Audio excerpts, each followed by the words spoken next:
I never wanted this place. The old house my uncle left me in his will.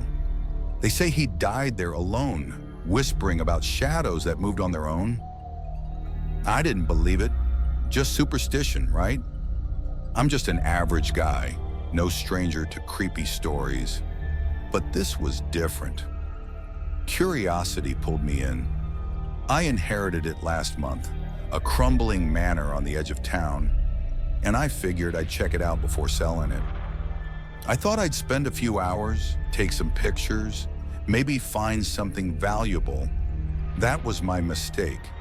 Now I'm running, heart pounding, through rooms so dark I can't see my hands, chased by something that shouldn't exist. A ghost, I think. A woman's spirit, angry, vengeful. And it won't let me leave. It started innocently enough. I drove up last night, keys jingling in my pocket, the house looming like a shadow against the moonless sky. The air was thick, cold, smelling of mold and something sour, something wrong. I pushed open the creaky front door, its groan echoing through the empty halls like a warning. Inside, the darkness swallowed my flashlight's beam, like the house was drinking the light before it could land. I should have turned back. My gut twisted, screaming at me to leave, but I stepped in, drawn by the mystery of what my uncle left behind. The door slammed shut behind me, the sound sharp, final. I told myself it was the wind, but the air was still. The foyer was cavernous, dust coating everything, cobwebs clinging to the chandelier above. I shone my flashlight around, catching faded portraits on the walls, their eyes seeming to follow me. The floorboards groaned under my weight, each step a complaint from the house itself. I called out, "Hello?" My voice echoed, unanswered, but the silence felt heavy, like it was listening.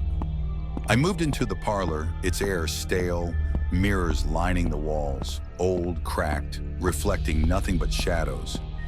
I caught my own reflection, pale and distorted, and for a moment, I thought I saw something move behind me. I spun around. Nothing. Just the house, silent, watching. I decided to explore the dining room next, the table set with cracked china, as if waiting for guests who never came.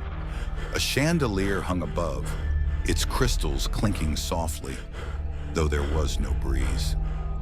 I stepped closer, and the air grew colder, my breath visible in the dim light. Then I heard it, a faint whisper, like a voice carried on a breeze that shouldn't be there. I froze. My flashlight darted around, catching the glint of those mirrors, but no one. Just the whisper, growing clearer.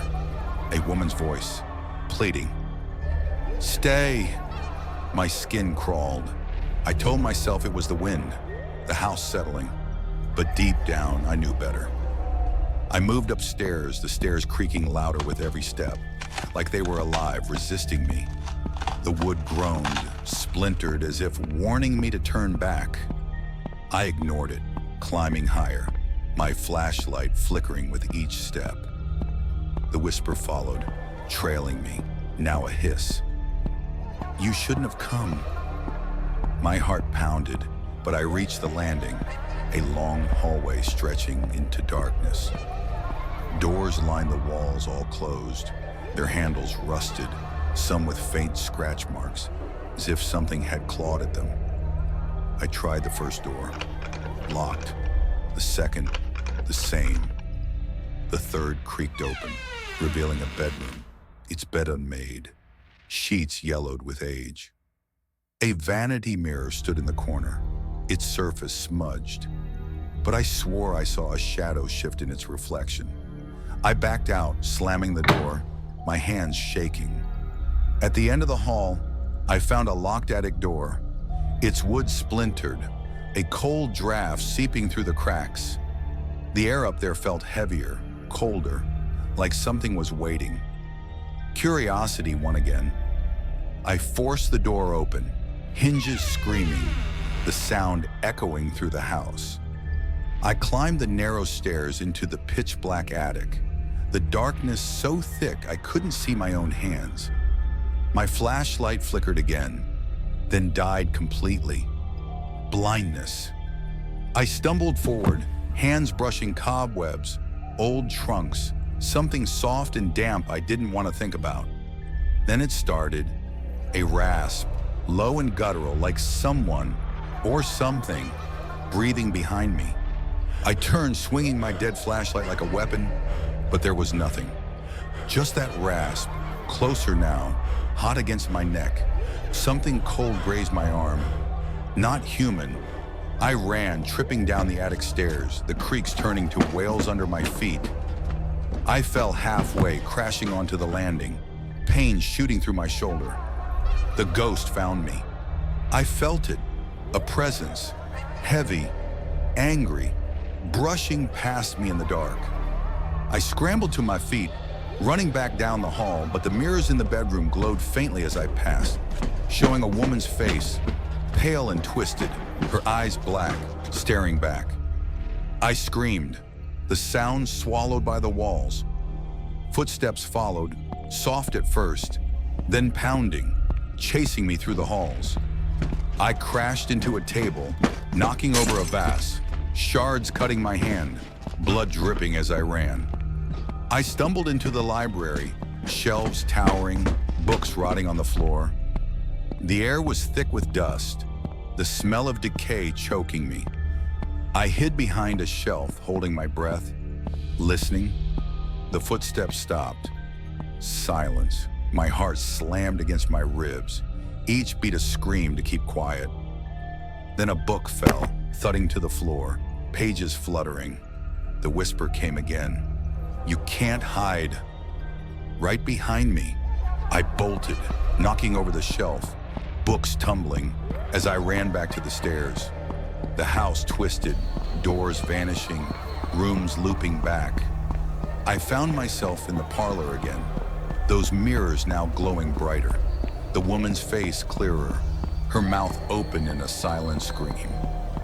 I turned away, running toward the kitchen, its windows boarded, the air thick with that sour stench. I tried the back door, locked, the handle ice cold. The footsteps were back, faster now, closing in. I smashed through a pantry door, splinters cutting my hands, searching for another way out. The ghost was faster, its cold touch grazing my back, pushing me toward the basement stairs. I fell, tumbling into blackness, landing hard on stone. Pain shot through my legs, sharp and hot. I dragged myself up, limping, the basement a maze of damp walls and rusted pipes. The ghost's rasps echoed from every corner, circling me. I stumbled through the dark, hands scraping against slime-covered bricks, until I found a hatch, rusted but movable. I clawed it open, the metal screeching, and spilled into the night air. The cold grass felt like freedom. I ran, limping, to my car, keys shaking as I fumbled to unlock it. I dove inside, the engine roaring to life, and drove away, the house shrinking in my rearview mirror. But it wasn't over. I stopped at a gas station, hands trembling, blood still dripping from my cuts. I called the police, told them everything, the whispers, the mirrors, the ghost. They searched the house, found nothing. No broken mirrors, no open hatch, just the house, silent, untouched. They said I'd panicked, imagined it, that old houses creak and groan. But I know what I saw. That ghost was real, tied to my uncle's death. They found his journal later, hidden in the attic, pages filled with warnings. She won't let you leave, he wrote. She claims what's hers.